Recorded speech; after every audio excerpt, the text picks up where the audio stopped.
Всем привет, дорогие друзья! Сегодня хочу показать, как приготовить классическое картофельное пюре.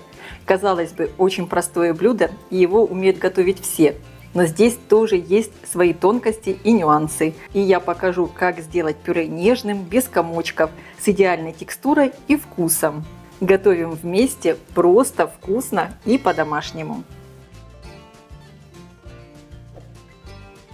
Для приготовления картофельного пюре мне понадобится картофель разрезаю на средние кусочки. Если вы хотите отварить картофельное пюре быстрее, разрезайте на более мелкие кусочки.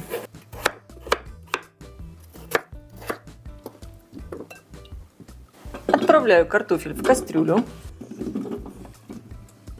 Заливаю чистой холодной водой. Добавляю чайную ложку соли и отправляю вариться до готовности. Картофель отварился. Я отбираю немного картофельного отвара в пиалку, буквально миллилитров 50. Остальную жидкость сливаю. Также сразу в сотейнике надо подогреть молоко. Ни в коем случае нельзя в картофельное пюре добавлять холодное молоко, иначе картофель сразу посинеет и будет такой дубовый, невкусный. Картофель хорошо толкушкой разминаем в пюре.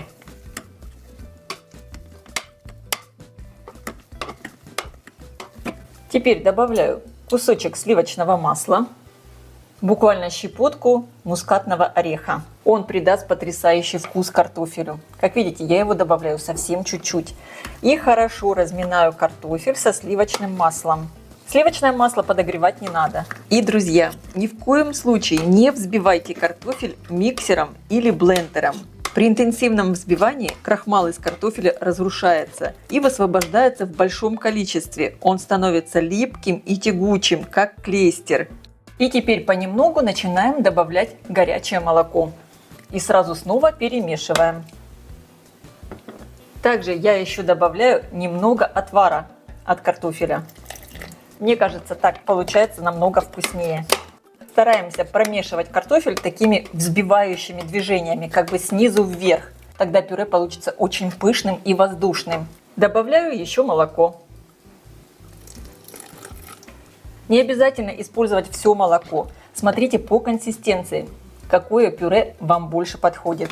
Я, например, не очень люблю, когда пюре получается слишком жидким. И вот такая консистенция меня вполне устраивает. И, кстати, обязательно пюре попробуйте на вкус, чтобы хватало соли. Я, конечно, картофель солила, но все равно надо попробовать. Я добавлю немного соли. И еще раз хорошо все взобью.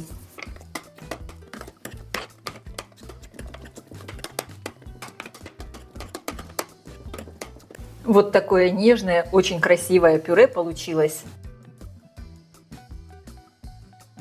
Друзья, если вам понравилось, что я снимаю, кажется, такие базовые рецепты, обязательно пишите об этом в комментариях. Я продолжу такую тему. Сверху пюре по желанию можно еще полить растопленным сливочным маслом и подавать к столу. Вот такое очень нежное и красивое картофельное пюре получилось. Оно невероятно вкусное.